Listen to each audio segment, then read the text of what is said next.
Well আপনি যদি Hollywood cinema একটু আধটু দেখেন তাহলে অবশ্যই টাইম ট্রাভেল রিলেটেড কিছু সিনেমা আপনারা অবশ্যই দেখেছেন। ইভেন আমাদের বলিউডেও টাইম ট্রাভেলকে নিয়ে একটা দুটো সিনেমা তৈরি হয়েই গেছে। সো আমরা আজ অবধি টাইম ট্রাভেল নিয়ে যত ধরনের সিনেমা দেখেছি তার কনসেপ্টটা খুবই ক্লিয়ার এবং খুবই ইউনিক না হলেও খুবই কমন। কোনো একটা ডিভাইসের সাহায্যে আমরা পাস্ট বা ফিউচারে ট্রাভেল করি ও ইত্যাদি। তবে আজকে যে সিনেমাটি রিভিউ দেবো সেটার নাম হচ্ছে টেনেট, এবং এখানে টাইম ট্রাভেলের একটি কমপ্লিট ডিফারেন্ট থিওরি এবং একটি ডিফারেন্ট কনসেপ্ট দেখানো হয়েছে, যেটা আজ অবধি কোনো সিনেমায় দেখানো হয়নি। হ্যাঁ, তবে নেটফ্লিক্সের ডার্কে টাইম ট্রাভেলের কনসেপ্টটাও সম্পূর্ণ আলাদা ছিল। তো যাই হোক, এখন আমরা এখানে টেনেটকে নিয়ে গল্প করছি। তো আমি যখন রিভিউ দিচ্ছি ততক্ষণে সিনেমার আইএমডিবি রেটিং রয়েছে 7.7 এবং রোটেন টোমাটোতে 71% ফ্রেশ। এখন আই হোপ এটা ফিউচারে গিয়ে বাড়তেও পারে, কমতেও পারে। এখন কমতে পারে কেন বলছি, কারণ এই সিনেমার যেমন ম্যাক্সিমাম ভালো রিভিউ এসছে, অনেক বড় বড় স্টাররা, অনেক বড় বড় সেলিব্রিটিরা এটার ভালো ভালো রিভিউ দিয়েছে, টুইট করেছে এই সিনেমাটিকে নিয়ে। তবে অনেকের কাছে সিনেমাটা তেমন একটা জমেনি বা অনেকের কাছে একটু বোরিং লেগেছে, কারণ সিনেমাটা একটু লেন্দি ছিল বা তার কমপ্লেক্সিটির জন্য। সো এনিওয়েজ, এবার আমার কেমন লেগেছে সেটাই বলবো। তো ভিডিওটি সম্পূর্ণ স্পয়লার ফ্রি হবে, সো ডোন্ট ওয়ারি। সিনেমাটিকে পরিচালনা করেছেন পরিচালক ক্রিস্টোফার নোল্যান, যিনি এর আগেও আমাদের বেশ কিছু ইউনিক ধাঁচের সিনেমা উপহার দিয়েছেন, লাইক ইন্টারস্টেলার, ইনসেপশন, এবং সেই দুটো সিনেমাই আমার দেখা to be honest. But Tenet সিনেমাটা তার থেকে ফার ফার কমপ্লেক্স, এবং এই সিনেমাটায় এত ছোট ছোট ডিটেলস রয়েছে যার জন্য আমার সিনেমাটাকে দুবার দেখতে হয়েছে, কিছু কিছু সিন বারবার করে রিপিট করে দেখতে হয়েছে। তো আপনি হয়তো বুঝতেই পারছেন যে কতটা কমপ্লেক্স রয়েছে। ইভেন আমার কাছে ইনসেপশন বা ইন্টারস্টেলার একদমই কমপ্লেক্স লাগেনি। তো যেমনটা বলেছিলাম, এখানে টাইম ট্রাভেলের একটি ডিফারেন্ট থিওরি দেখানো হয়েছে, একটি ডিফারেন্ট কনসেপ্ট। আমি সেটার ইন ডেপথ ডিটেলসে যাচ্ছিও না, কারণ সেটা আমার সাবজেক্টও না। সিনেমার একটা মুখ্য চরিত্র হচ্ছে জন ডেভিড ওয়াশিংটন, মানে যিনি গল্পের প্রোটাগনিস্ট, এবং একই সাথে রয়েছেন অভিনেতা রবার্ট প্যাটিনসন এবং বলিউডের এক অভিনেত্রী ডিম্পল কাপাডিয়া, যার একটি মুখ্য রোল রয়েছে এই সিনেমায়। সো আমরা এতদিন ধরে টাইম ট্রাভেলের যে বেসিক কনসেপ্টটা পেয়েছি, লাইক আমরা পাস্টে যেতে পারবো, মানে একটা মানুষ পাস্টে যেতে পারবে সময়ের আগে। বাট এই সিনেমায় টাইম ট্রাভেলের যে কনসেপ্টটা দেখিয়েছে এটা সম্পূর্ণ ইউনিক। এখানে দেখিয়েছে যে প্রত্যেকটা পার্টিকে, নট ইভেন হিউম্যান, যে কোনো জিনিসকেও টাইমের আগে ট্রাভেল করানো সম্ভব। তবে কনসেপ্টটা একটু ভিন্ন, যেটা বলেছিলাম।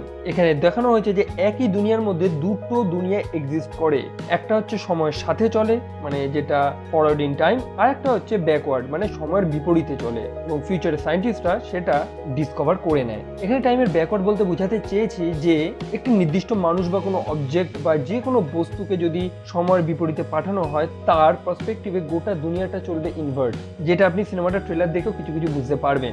যেমন বন্দুক থেকে গুলি করা হয়েছে, সেই গুলিটা পুনরায় বন্দুকের মধ্যে ঢুকে যাচ্ছে, একটা গাড়ি রিভার্সে চলছে, কিছু ইনসিডেন্ট, এক্সপ্লোশন যেগুলো একদম ব্যাকওয়ার্ডে যাচ্ছে, মানে উল্টো হচ্ছে, এই টাইপের জিনিসগুলো। মানে এখানে পাতি কথায় বলতে গেলে একই দুনিয়ায় একজন সময়ের সাথে চলছে আর আরেকজন যে টাইম ট্রাভেল করেছে সে সময়ের বিপরীতে চলছে। মানে জিনিসটা অদ্ভুত টাইপের লাগবে। ইভেন যে প্রোটাগনিস্ট, সে যখন এই জিনিসটা ফিল করে সে নিজেই অবাক হয়ে যায়, কারণ গোটা দুনিয়ায় সে রয়েছে ইনভার্ট, আর যার ফলে যারা সময়ের আগে ট্রাভেল করে তাদের একটা অক্সিজেন মাস্কও লাগে। বিকজ একটা মানুষ যখন ইনভার্ট হয়ে যায় তখন সব কিছু উল্টো কাজ করে। লাইক আমরা যেমন অক্সিজেন গ্রহণ করি, কার্বন ডাই অক্সাইড ছাড়ি, সেক্ষেত্রে তার লাংস পুরো ইনভার্টেড কাজ করবে, মানে সে কার্বন ডাই অক্সাইড গ্রহণ করা শুরু করবে এবং অক্সিজেন ছাড়া শুরু করবে, যেটা আমাদের শরীরের জন্য পসিবল না। তার জন্য তাদের একটা আলাদা অক্সিজেন সিলিন্ডার বহন করতে হতো। তো আই হোপ ট্রেলারটি যদি দেখে থাকেন তো অক্সিজেন মাস্কের কেসটা হয়তো বুঝেছেন। তো এই হচ্ছে টাইম ট্রাভেলের এখানে থিওরি, যেখানে মেন গল্প হচ্ছে যে ভবিষ্যতে একটা বড় রকমের অ্যাপোক্লিপস হতে চলেছে। কেন অ্যাপোক্লিপসটা হবে সেটা আমি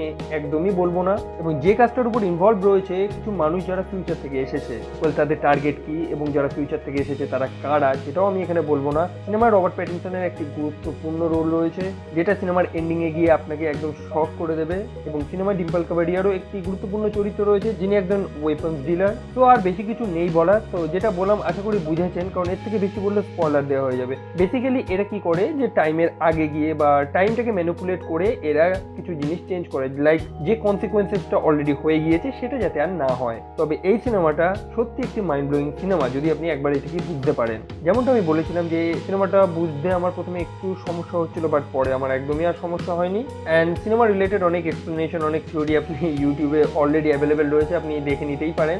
আর যারা এরকম ইউনিক টাইপের কনসেপ্টের সিনেমা পছন্দ করেন, আমি তাদের হাইলি সাজেস্ট করবো যে অবশ্যই সিনেমাটি দেখুন। আর আদারওয়াইজ যারা এরকম কমপ্লেক্স টাইপের সিনেমা পছন্দ করে না, মানে যারা সিম্পল অ্যাকশন বা নর্মাল থ্রিল, সাসপেন্স এই টাইপের জিনিস পছন্দ করে, তাদের আমি সাজেস্ট করবো না অবশ্যই, কারণ মেবি আপনার বোরিং লাগতে পারে। আর মোটামুটি যারা ক্রিস্টোফার নোলানের নামটা জানেন এবং তাদেরকে আমার সাজেস্ট করা একদমই প্রয়োজন নেই, তারা জানে, তারা অবশ্যই দেখবে। ডিম্পল কাবাডিয়ার অভিনয় এখানে খুবই দারুণ ছিল। সিনেমায় মুম্বাইয়ের একটা দুটো দুটো সিন রয়েছে। সিনেমায় আরেকটা জিনিস অ্যাপ্রিসিয়েট করতে হয়, সেটা হচ্ছে মিউজিক, মানে যেটা আপনাকে অল টাইম এনগেজ করে রাখবে। মিউজিকগুলো ছিল খুবই এনার্জেটিক, যেটা সেই সিকোয়েন্সটির সাথে একদম ফিট করছিল।